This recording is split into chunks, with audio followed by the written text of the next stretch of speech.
अस्सलाम वालेकुम student grade 8-9। आज हम बायो का जो नेक्स्ट टॉपिक है वो लेके चलेंगे the general plan of human blood circulatory system. तो many scientist work for discovering the fact about the circulation of blood in human body. Two important scientist who revealed much knowledge of the blood circulatory system were Ibn Nafis and William Harvey.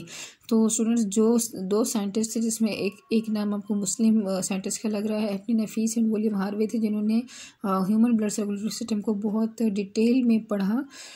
Ibn Nafees was a physician and he is honored as the first scientist who described the pathway of the blood circulation. William Harvey, तो आप देख सकते हैं इनके सन के difference देखिए, काफ़ी बाद में इन्होंने भी discover the pumping action of the heart and the pathway of the blood in major arteries and veins.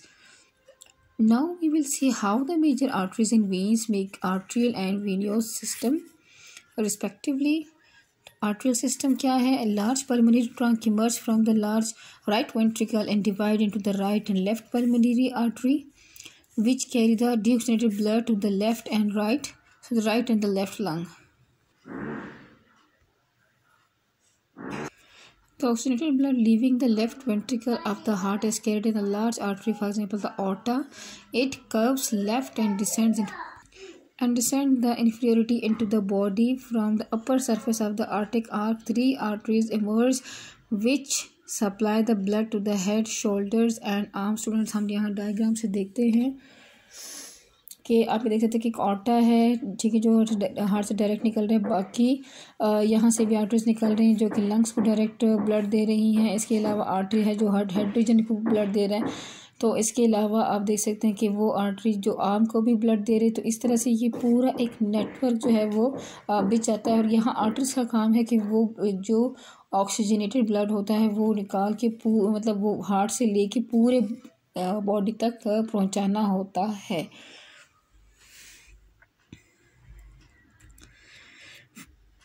From the upper surface of the aortic arc, 3 arteries emerge which supply the blood to the head, shoulders and arms. As aorta passes down through the thorax, it becomes a dorsal aorta. It gives off many branches and the important ones are listed here. So, several intercostal arteries supply blood to the ribs, celiac artery and the superior mesenteric artery supply blood to the digestive tract, while the hepatic artery supplies blood to the liver. Inferior to these, there are pair of the renal arteries that supply blood to the kidneys. तो student यहाँ पे जैसे से arteries जिस part तक आ रही है तो उस आर्टरी को अपना नाम दिया गया ताकि वो आइडेंटिफाई कर सकें। तो यहाँ पे आप देख सकते हैं, यहाँ पे वेन की डिस्क्रिप्शन है। यहाँ पे देख सकते हैं हेपाटिक आर्टरी जो कि लिवर में है, रेनल आर्टरीज जो कि किडनी में जा रही है, डोर्सल ऑर्टा ये आप देख सकते हैं जो बॉडी के नीचे की तरफ यानी आ रही है तो उसको डोर्सल ऑर्टा कहते हैं। तो स्टूडेंट्स ये अपने साथ साथ डायग्राम्स में देखते रहना है ताकि आपकी प्रॉपर और अच्छी अंडरस्टैंडिंग हो।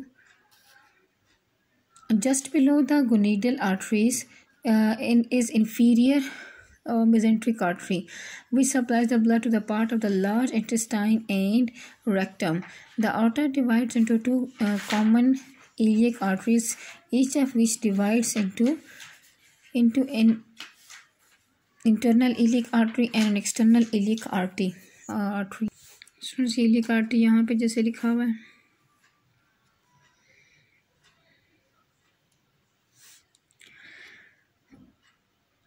each external iliac becomes the femoral artery in upper thigh and it gives the branches to thigh, knees, shank, ankle and foot. मतलब ये जो जितने भी थाइज में, नी में और जितने भी हैं तो वो सारा जो है ना इसको प्रोवाइड करता है, पूरे जो जितना भी रिमेनिंग इस पार्ट में ब्लड को सप्लाई करना होता है तो वो उन सबको खून जो है वो पहुंचा देता है। इस तरह स्टूडेंट्स हम वेनियस सिस्टम भी कहते हैं। Veins from the lungs and pulmonary veins return the oxygenated blood from the left atrium of heart. 2 major veins, superior vena cava and the inferior vena cava, carry the deoxygenated blood from the rest of the body and empty into the right atrium. ये right atrium जो आपका heart का, अगर आपने topic अच्छे से समझा हो, याद किया हो, तो आपको ये बातें अब आराम से समझ आएंगी। Superior vena cava forms when different veins from the head, shoulders, and the arms join together from legs, and the degenerated blood is returned to the heart by many veins which empty into the inferior vena cava. Veins carrying blood from calf, foot, and knee join together to form femoral vein. It empties into the external iliac vein which joins with the internal iliac and both empty to the common iliac vein. Right and left common iliac veins join to form inferior vena cava. Many short veins supply into the inferior vena cava. Among these hepatic when, renal, जैसे students हमने artery के नाम पढ़े थे, उनके साथ बस when लगना शुरू हो जाएगा। बाकी अगर आपको उसके नाम अच्छे से याद है तो बस वेन भी उन्हीं के साथ ही वेन्स भी होती हैं और फिर उनके भी वही नाम होते हैं। बस आप उनका फंक्शन रिवर्स बताना है। एक उन तक ब्लड को पहुंचा रहे होते हैं उन पार्ट्स को, और एक से जो वेन होती हैं वो उन्हीं जो डीएक्सिनेटेड ब्लड होता है इन पार्ट में या टिश्यूज़ में, तो वो वापस दिल की तरफ लेके जा रहे होते हैं। Which carries the blood from spleen, pancreas, intestine, drain into the hepatic portal vein, which carries blood to the renal, the liver. From liver, the hepatic vein carries blood and empties into the inferior vena cava. Two renal veins carry blood from the kidneys, while the two gonadal veins carry blood from the gonads to inferior vena cava. In thoracic cavity, inferior vena cava also receives veins from the thoracic walls and ribs. Students, अगला हमारा जो topic है वो है cardiovascular disorders. तो दिल की कौन कौन सी बीमारियां हो सकती हैं।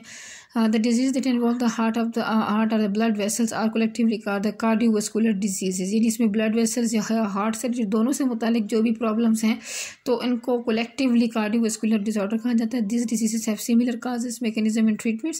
The risk factors that lead to the cardiovascular disorders include the advanced stage, यानी अगर एज बढ़ती है तब भी प्रॉब्लम्स आती हैं, डायबिटीज़, शुगर ज़्यादा होने की वजह से, और high blood concentration of low density lipids, for example cholesterol and triglycerides, tobacco smoking, high blood pressure, obesity and sedentary lifestyle. Students, ये कुछ चंद वजूहात हैं जिसकी वजह से ये डिसऑर्डर्स हो सकती हैं. आर्थ्रोस्क्लेरोसिस and आर्थ्रोस्क्लेरोसिस. Atherosclerosis and the arteriosclerosis are the diseases of arteries. These diseases also lead to heart diseases. Atherosclerosis is commonly referred to as a narrowing of arteries. It is a chronic narrowing of arteries, मतलब जो arteries होती है वो तंग होती चली जाती हैं, के अंदर elasticity कम हो जाती है. It is chronic disease in which there is accumulation of fatty materials, जो कि कोलेस्ट्रॉल होता है, fibrin in arteries. When this condition is where arteries can no longer expand and contract properly and the blood moves through them with a difficulty. Accumulation of the cholesterol is the prime contributor of atherosclerosis. It results in the formation of multiple deposit called the plaques with in the arteries, जिसके आपकी arteries blockage होना शुरू हो जाती हैं. Plaques can form blood clots during called the thrombus within arteries. If a thrombus dislodged and becomes free floating, it is called embolus. यानी अगर वो जो ब्लॉकेज है, जो थ्रोम्बस होते हैं, अगर वो वहाँ से निकल जाए तो फिर इसको एम्बुलस कहते हैं. Atherosclerosis is a general term describing any hardening of arteries. It occurs when calcium is deposited in the walls of arteries. It can happen when atherosclerosis is severe. तो अगली जो हमारे पास डिजीज़ आ रही है वो है myocardial infection. The term myocardial infarction is derived from the myocardium, the heart muscles हैं, and infarction tissue death. It is most commonly known as the heart attack. It occurs when the blood supply to a part of the heart is interrupted and leads to the death of the heart muscles. यानी उस muscles की death हो जाती है, बाकी दिल काम कर रहा होता है लेकिन वो टिश्यू काम करना छोड़ देता है. Heart attack may be caused by the blood clot in coronary arteries. It is a medical emergency and the leading cause of the death for both men and women all over the world. Severe chest pain is the most common symptoms of myocardial infarction and may be in the form of sensation of tightness, pressure और squeezing, यानी आपको सीने में जकड़न महसूस होती है बहुत ज़्यादा, जब दबाव बढ़ता चला जा रहा है, दर्द होता है सीने में. Pain radiates most often to the left arm but may also radiate to the lower jaw, neck, right arm and back. Loss of consciousness and even sudden death can occur in myocardial infarction. तो ये देखिए ये कितना swear हो सकता है. यहाँ पे साथ में जो इनके हार्ट में जो आर्टरीज आ रही हैं, तो यहाँ पे देख सकते कि ब्लॉकेज आ चुकी है. तो ये प्लाक इस हद तक बढ़ चुका है कि अब इसमें मज़ीद जो खून है वो ट्रेवल नहीं कर सकता, पास नहीं हो सकता, जिसकी वजह से जो ये टिश्यू है उनको ऑक्सीजन नहीं अवेलेबल हो रही, तो वो as a result tissue death हो जाती है यहाँ पे. Immediate treatment for the suspect acute myocardial infarction included oxygen supply, aspirin and aspirin blood को थिन करने के लिए होता है, and sublingual tablet of the glyceryl trinitrate. Most cases of the myocardial infarction are treated with the angioplasty, mechanical widening of the narrowed or totally obstructed blood vessels, and the bypass surgery in which the arteries or veins from the elsewhere in the patient bodies are grafted to the coronary arteries. यानी जो arteries हमारे दिल के अंदर हैं तो वहाँ पे वो वाली आर्टरीज लगा दी जाती हैं. यानी बाईपास में इस तरह का काम होता है कि जो आर्टरीज हमारी वहाँ पे ब्लॉकेज है तो उसमें उसकी वो वाली हटा के, तो हमारी बॉडी के कहीं से भी आर्टरीज उठा के तो उनकी जगह वो वाली लगा दी जाती हैं ताकि वो अपना काम उस तरह जारी रखें to improve the blood supply to heart muscles.